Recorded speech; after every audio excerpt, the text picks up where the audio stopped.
अज्ञानी जी, आजकल एक मामला बड़ा तूल पकड़ा हुआ है कि दलित बच्चे की हत्या सिर्फ इस वजह से कर दी जाती है उसी के टीचर के द्वारा कि उसने मटके को हाथ लगा करके पानी पी लिया था। क्या वजह है? और आज की जो ये मानसिकता है, आज भी जो मनुवादी मानसिकता है, क्या खत्म होगी या और बढ़ने वाली है? देखिए 13 तारीख को ही जिस दिन बच्चे का जो देहांत हुआ हॉस्पिटल में, उसी दिन एक अखबारों की कटिंग घूम रही है जिसमें कि इन्होंने भारत का नया संविधान का प्रारूप इन्होंने उसमें पेश किया है और उसमें साफ साफ लिखा मनुवाद पर आधारित वो संविधान उन्होंने वो डाला है। जो उसके अनुच्छेद हैं वो सारी चीज उसी को करके वापस लाना चाहते हैं। दूसरी बात ये कि बच्चे का मामला इसलिए हाईलाइट हो गया कि उसकी डेथ हो गई, नहीं तो 20 जुलाई से ये प्रोग्राम उसके बच्चे की पिटाई हुई। 20 जुलाई से और 13 अगस्त तक 23 दिन इसका किसी ने संज्ञान नहीं लिया। यहाँ तक कि वहाँ के जो प्रिंसिपल थे उन्होंने भी उस टीचर के खिलाफ ना तो कोई नोटिस दिया। जब पिटाई करी, बच्चा रोया, जब गया खून में लथपथ, तो क्या प्रिंसिपल को या उसकी कमेटी को नहीं पता? तो उन्होंने उस टीचर को क्यों नहीं नोटिस दिया, क्यों नहीं उसको सस्पेंड किया, क्यों नहीं उसके खिलाफ मेमो जारी किया?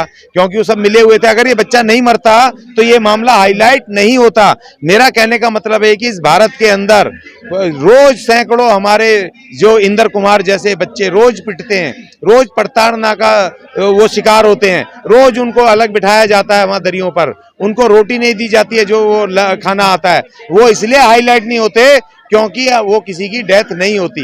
इंदर कुमार अब प्रतीक बन गए हैं, इस शिक्षा व्यवस्था पे सवाल खड़ा कर दिया अपनी शहादत दे करके कि अब इस देश के SC ST को इस देश की शिक्षा व्यवस्था के खिलाफ लड़ना होगा और अब आप आगे आकर के इस देश की राजनीति में दखल पेश करना होगा। वरना हमारे रोज ऐसे इंदर कुमार तो हमारे रोज पिटते हैं, इस पूरे देश में रोज उनकी पिटाई होती है, उत्तर प्रदेश से लेकर राजस्थान और ये जो उत्तर भारत के जितने राज्य हैं उनमें तो हरियाणा हो गया चाहे ये हो गया, इनमें तो भयंकर जातिवाद है। और अभी आपको पता होगा कि वहां पर उत्तराखंड में भी 6 महीने पहले एक आया था कि वहां के दलित, वहां के जो अपर क्लास बच्चे थे, उन्होंने कहा था कि ये जो दलित ये वो है कुक, इसके हाथ की हम खाना नहीं खाएंगे। इसका मतलब जातिवाद तो हर जगह है, रोज पिट रहे हैं, वो दिखाई नहीं देते। हमारी मीडिया को भी देखना पड़ेगा कि वहां उत्तर प्रदेश, हरियाणा, वहां जाके हमारे बहुजन यूट्यूब चैनल्स को कि वहां चोरी छुपे स्टिंग करने पड़ेंगे कि वहां पर हमारे दलित कितने पिट रहे हैं, कौन पीट रहा है। ये एक मामला नहीं है, ये लगातार चला आ रहा है क्योंकि शिक्षा व्यवस्था को क्या ही उसमें कर दिया इन्होंने, बांट दिया। सरकारी शिक्षा, नगर निगम की शिक्षा, छोटे पब्लिक स्कूल, बड़े पब्लिक स्कूल, DPS, फलाने डिकड़े, उसमें जाति व्यवस्था इन्होंने क्रिएट कर दी है और जो सरकारी स्कूल बचे हुए हैं उनको ये खत्म करना चाहते हैं। उसमें लगातार शोषण हो रहा है हमारे लोगों का। अज्ञानी जी, आपको लगता नहीं है कि जिस तरीके से बाबा साहब ने भी सबसे पहला जो आंदोलन किया था पानी को लेकर के किया था और वो व्यवस्था संविधान के माध्यम से लगभग खत्म भी की गई थी, और आज भी अगर इस तरीके की मानसिकता रखने वाले लोग हैं तो क्या वास्तव में देश 75वां साल जो अमृत महोत्सव का मना रहा है, मनाने का हकदार है? नहीं, देखिए हकदार तो ये देखिए आज़ादी एक अलग चीज़ है। मैं बार बार कहता हूँ आज़ादी को जो स्वतंत्रता दिवस है 1947 है वो एक अलग विषय है क्योंकि उसमें हम भी कहीं ना कहीं शरीक हैं। वो हमारी भी आज़ादी का प्रतीक है क्योंकि 1857 में जो पहले युद्ध लड़ा माता दीन वाल्मीकि, वो उन्होंने इस देश की आज़ादी की लड़ाई को संघर्ष, पहला शहीद इस देश का जिसको फांसी लगी। और बहुजनों की भी कुर्बानियां है, कस्तूरी देवी वाल्मीकि, वो तमाम लोग हमारे वो रामस्वरूप जाटव जी और तमाम लोग जिनको कानपुर पे पेड़ से बांध के गोलियों से उड़ा दिया। तो इस देश की आजादी में हमारा भी हिस्सा है। तो लेकिन क्या है कि जो संविधान को नहीं लागू करने वाले मनुवादी हैं, हमारी गलती है 35 करोड़ की कि हम उन्हीं मनुवादी पार्टियों को सत्ता दे देते हैं और हम अपने घरों में आगे बैठ जाते हैं। तो ये कहीं ना कहीं हमें इस देश की राजनीतिक शक्ति पे अपने, और देखिए जब तक आप राजनीतिक शक्ति हासिल नहीं करोगे, सत्ता हासिल नहीं होगे, तो इस देश के राजनीतिक व्यवस्था को चेंज नहीं कर पाओगे, इस देश के संविधान को लागू नहीं कर पाओगे, तो हमारे लोग पिटते रहेंगे, तकलीफ में आते रहेंगे। जिस तरीके से भी हिंदू राष्ट्र बनाने की बात चल रही है, बाकायदा प्रतियां बांटी जा रही है और जो व्यक्ति जिस कैटेगरी में पहले काम करता था उसी को लागू करने की व्यवस्था शिक्षा व्यवस्था के रूप में लागू की जा रही है, नई शिक्षा नीति जिसे कह रहे हैं, क्या मान देंगे आप इसको? नहीं, वो तो लिया है ना नई शिक्षा नीति, हमारे कितने लोगों ने विरोध किया।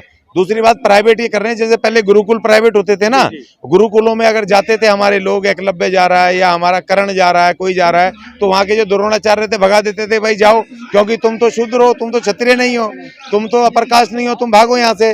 और वो जैसे तैसे अगर शिक्षा ले भी लेते थे चोरी छुपे, तो परशुराम को पता चलता था कि ये तो दलित है, तो उसको वो शराब दे देता था, ले तेरी सारी शिक्षा ही खत्म। शराब का मतलब है पता चल जाए कि ये दलित है, इसको कोई काम मत देना। तो अगर दुर्योधन जैसे नहीं होते तो उनका भी अपमान होता रंगभूमि में, वो देवगण तो अपमान कर रहे थे। तो दुर्योधन जैसे, और जो दूसरे हमारे करण जैसे तमाम लोग अगर मैदान में नहीं होते, जो लड़ाई अगर नहीं करते ये, तो आज भी वो व्यवस्था देखो वो इसलिए है कि इस देश की राज सत्ता से आपको उखाड़ा, आपके एनआरएन्स को उखाड़ा और आपको गुलाम बनाया। और आज भी हम उन्हीं पार्टियों के हैं। दिल्ली के अंदर 14% वोट था बीएसपी का 2014 तक, और 2020 में आकर के वो 0.67% रह गया।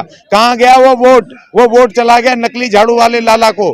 हमारे जो जय भीम बोलने वाले या जय नमो बुद्धाय बोलने वाले लोग अगर वो लाला के पास और बड़ियों को नेता मान लेंगे तो इस देश के 35 करोड़ SC ST का कौन नेतृत्व करेगा? वो नेतृत्व विहीन हो गया। तो इस समय सोचना जनता को नहीं है, इस समय सोचना SC ST के नेताओं को है कि तुम एक आदमी विधायक बनने के चक्कर में, मंत्री संतरी बनने के चक्कर में तुम अपनी विचारधारा को, अपने समाज को अगर पिटवाओगे, विचारधारा खत्म करवाओगे या उसको विचारधारा को बेचोगे, तो या तो तुम विभीषण हो, नहीं तो इधर आ जाओ, तुम रावण बन के खड़े हो जाओ हमारे साथ। ये राजस्थान का इंदर बच्चा जो है ये जंतर मंतर पे आए हैं, अपनी मांग कर रहे हैं। ये इनको 5 लाख मुआवजा दिया जाए, क्या वहाँ की सरकार सुन नहीं रही है या वहाँ के लोग नहीं सुन रहे? देखिए, परसों 13 तारीख को मैंने 11 बजे कंप्लेंट की और मैंने सीधे उससे SP से और कलेक्टर से बात की।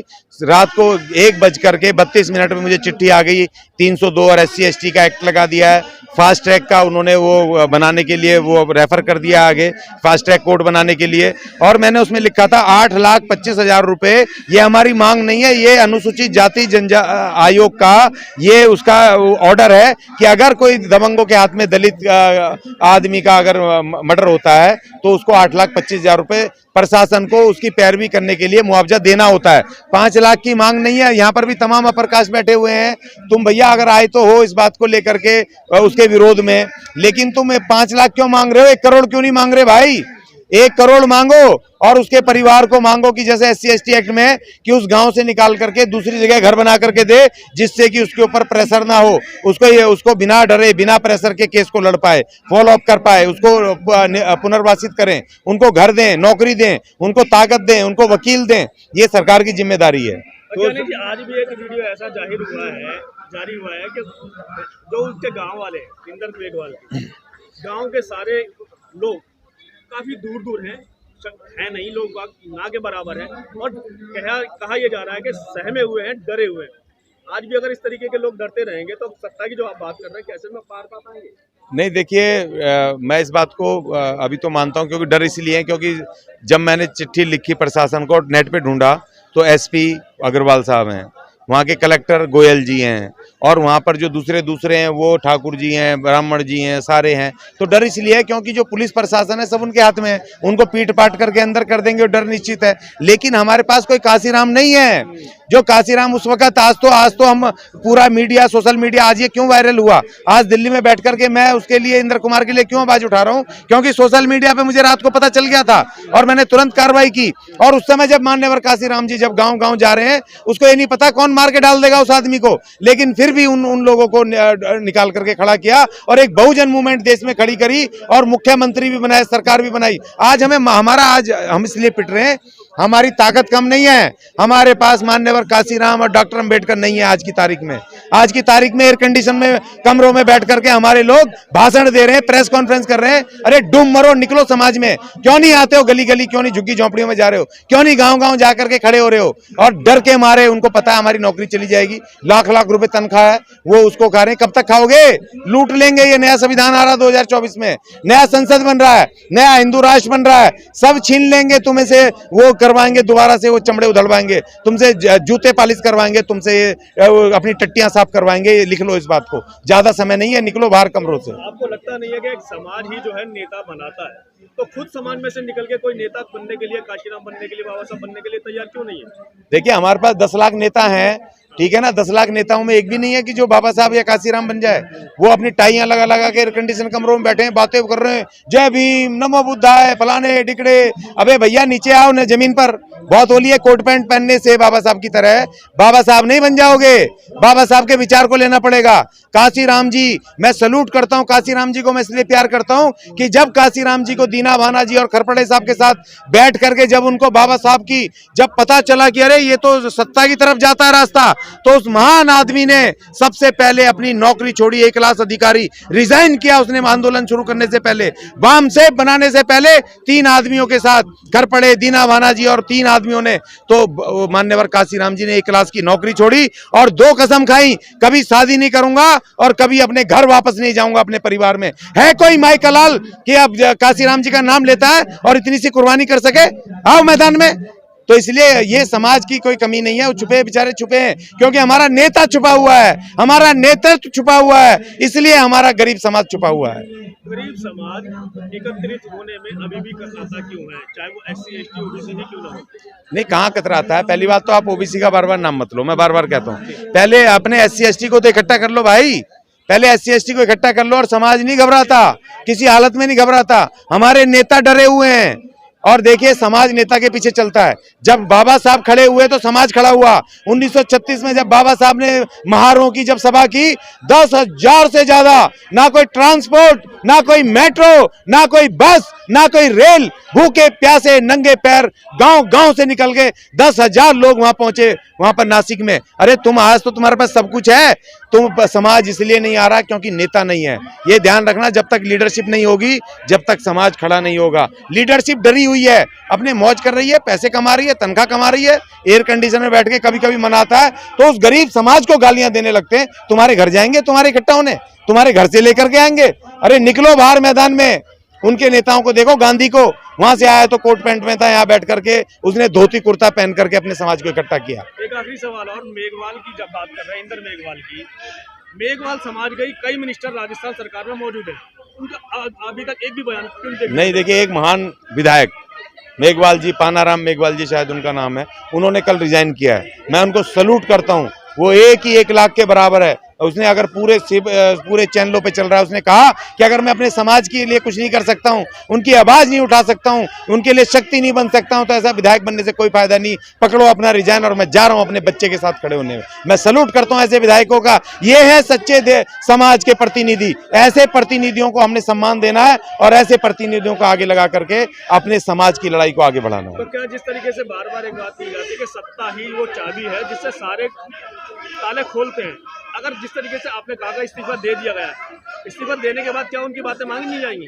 देखिए वो नहीं, देखिए ये दोनों अलग अलग चीजें हैं। सत्ता, अपनी स्वतंत्र सत्ता, स्वतंत्र राजनीति करके, जैसे बीएसपी एक मूवमेंट बना था और एक समय लग रहा था पूरे देश में कांग्रेस को रिप्लेस करके और ये बहुजन मूवमेंट ये देश की राज सत्ता पे आएगा। एक समय ऐसे लग रहा था बिना पार्टियों के।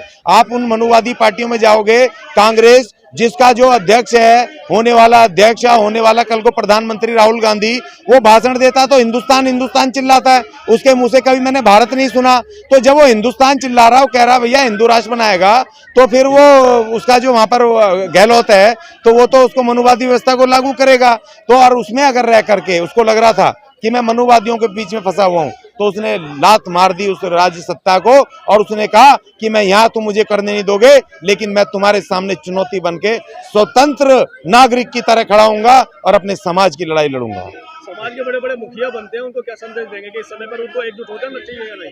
उनको सड़क पे आना चाहिए और पहले मीटिंग करो दिल्ली में, सारे के सारे 10 लाख के 10 लाख संगठन, एक आदमी आओ, 10 लाख लोग हो तुम, 10 लाख संगठन रजिस्टर्ड हैं सामाजिक और दूसरे दुनिया भर के, और आओ सड़क पर, मैदान में आओ और आकर के पहले मीटिंग करो और एक गठबंधन बनाओ और अपनी राजनीति शुरू करो। इन पार्टियों को छोड़ो, सब इन पार्टियों से रिजाइन करो जितने भी लोग हैं। अज्ञानी जी, यह क्यों होता है कि जब आपको आसपास के राज्य लगते हैं कि यहाँ पर दलित का मर्डर होता है तो आप लोग इकट्ठा हो जाते हैं, आवाज बुलंद करते हैं, लेकिन वहीं पर जब जिसकी आवाज बुलंद नहीं होती है तो आप लोग कहाँ रहते हैं? देखिए, हमारी भी लिमिटेशंस हैं। सवाल इस बात का है कि जब तक हम पूरे देश में कोऑर्डिनेशन नहीं बनाएंगे छोटे छोटे संगठनों को, देखिए हम कहीं ना कहीं, हमारे नेता आरएसएस के जाल में फंसे हुए हैं, क्योंकि आरएसएस पीछे से कंट्रोल करता है आपको और हम कंट्रोल हो रहे हैं।